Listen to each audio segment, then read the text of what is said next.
भाग एक तत्व मूलतः स्थिर धारण शक्ति का प्रतिनिधि है। वह स्वयं में गति नहीं करता बल्कि क्रिया को संभालने की क्षमता रखता है। जबकि गैसीय अवस्था शुद्ध प्रवाह है, उसका स्वभाव फैलना, चलते रहना और रूप बदलते रहना है। जब तक तत्व और गैसीय क्रिया अलग अलग रहते हैं तब तक केवल संभावनाएं होती हैं, कोई निश्चित आकार प्रकट नहीं होता। लेकिन जैसे ही गैसीय क्रिया तत्व के साथ सहयोग बनाती है वैसे ही एक सीमित संरचना जन्म लेती है। यही संरचना आकार कहलाती है। आकार वास्तव में कोई स्वतंत्र सत्ता नहीं है बल्कि तत्व की धारण क्षमता और गैसीय क्रिया के दबाव व संतुलन से बना एक अस्थायी रूप है। इसी कारण आकार स्थिर दिखते हुए भी भीतर निरंतर परिवर्तनशील रहता है। क्योंकि गैसीय क्रिया कभी पूर्णतः स्थिर नहीं होती, वह हर क्षण तत्व पर प्रभाव डालती रहती है।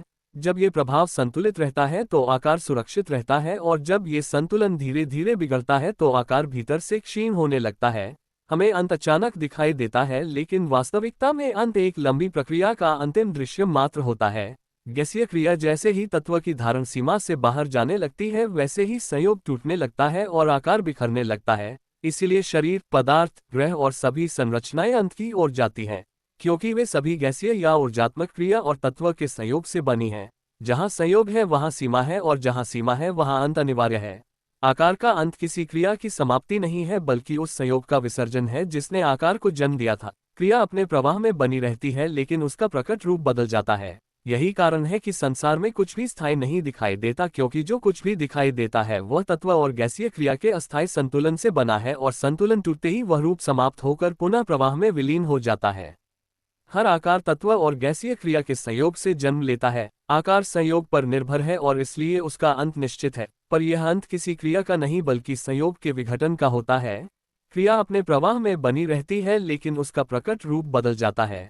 जब हम इस नियम को शरीर, पदार्थ, ग्रह और सूर्य तक फैलाकर देखते हैं तो स्पष्ट होता है कि किसी भी प्रकट संरचना का स्थायित्व नहीं है। सब कुछ संतुलन के भरोसे खड़ा है, और संतुलन का टूटना ही अंत कहलाता है। यहीं से ब्राह्मणीय बिंदु प्रकट होता है। यदि हर आकार संयोग से बना है और संयोग टूटता ही है, तो ब्रह्म स्वयं आकार नहीं हो सकता। यदि ब्रह्म भी किसी संयोग पर निर्भर होता तो उसका भी अंत होता।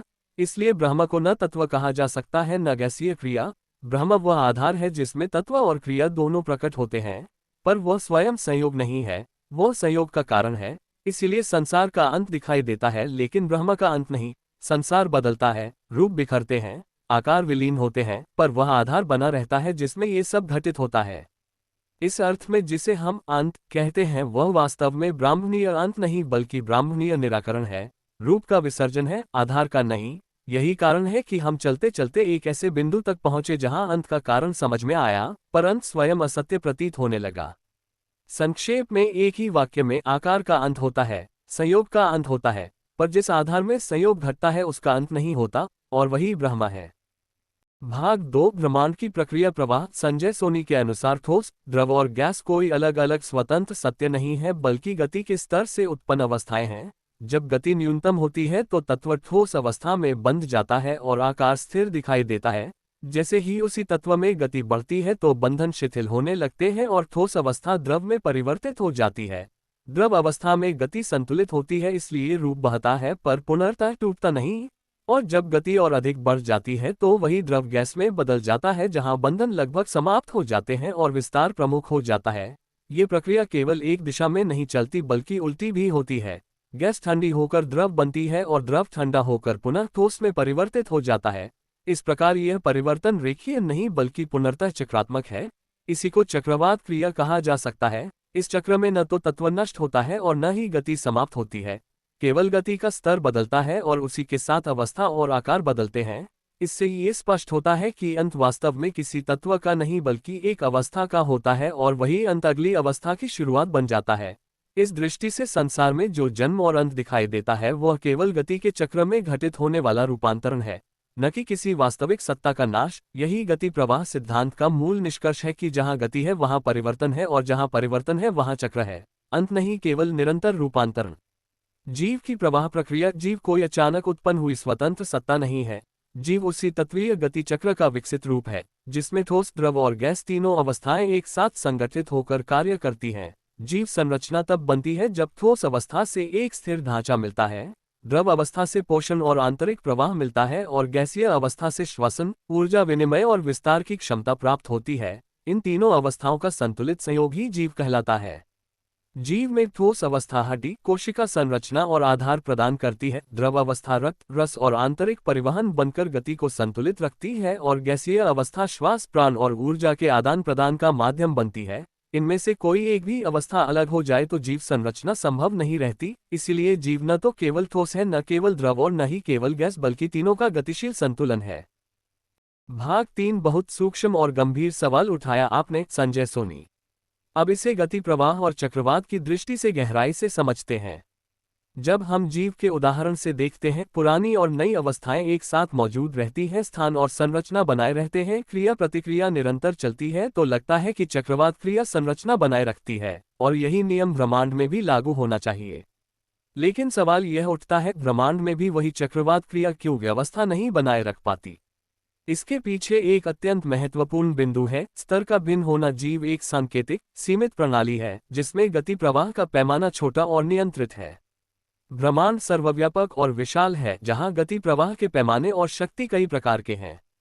इसलिए वही नियम जीव में जिस तरह सुसंगठित परिणाम देता है, ब्रह्मांड में उतनी सहजता से स्थिरता या व्यवस्थित संरचना नहीं देता। संयोग का जटिल होना, जीव में तत्व और ऊर्जा की संख्या सीमित होती है, संतुलन और पुनर्निर्माण आसान। ब्रह्मांड में अनगिनत तत्व, ऊर्जा और संयोग है, परिणाम जटिल, अस्थिर और बहुधा अप्रत्याशित होते हैं। इसलिए चक्रवात क्रिया के नियम मौजूद होते हुए भी व्यवस्थित स्थिरता पूर्ण रूप से नहीं बन पाती। परिणाम और अनुभव का अंतर, जीव में परिणाम सीधे संरचना और चेतना से जुड़ा होता है, हम अनुभव कर पाते हैं। ब्रह्मांड में परिणाम विशाल, सूक्ष्म और समय में फैला होता है, हम सीधे अनुभव नहीं कर पाते। इसलिए ऐसा प्रतीत होता है कि नियम व्यवस्था नहीं बनाए रख रहे, जबकि वास्तव में नियम सर्वत्र क्रियाशील है। गहन सार संजय सोनी के अनुसार चक्रवात क्रिया, गति, प्रवाह और परिणाम का नियम ब्रह्मांड में भी लागू है, पर विशालता, जटिलता और समय की प्रबलता के कारण वही नियम हमें व्यवस्थित नहीं दिखते। नियम हमेशा क्रियाशील हैं, केवल परिणामों का पैमाना और स्थायित्व हमारे अनुभव से परे है।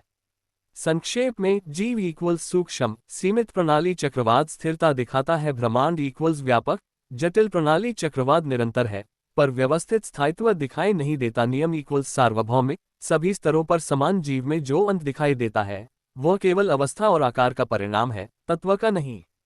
उसी तरह ब्रह्मांड में भी सभी क्रियाएं, प्रतिक्रियाएं और परिणाम चक्रवात क्रिया में चलते हैं, इसलिए वहां भी अंत एक सूक्ष्म स्तर पर मौजूद है। ये केवल रूपांतरण और परिणाम का अंत है, तत्व या गति का नहीं। यानी हमारे अनुभव में जो सूक्ष्म अंत दिखाई देता है वही ब्रह्मांड में भी व्याप्त है, पर ब्रह्मांड के पैमाने और जटिलता के कारण वह इतना विशाल और सूक्ष्म रूप ले लेता है कि हम उसे स्थिर, समाप्ति के रूप में नहीं देख पाते। संक्षेप में, सूक्ष्म अंत इक्वल्स चक्रवात क्रिया का परिणाम, जीव में प्रकट, ब्रह्मांड में व्यापक।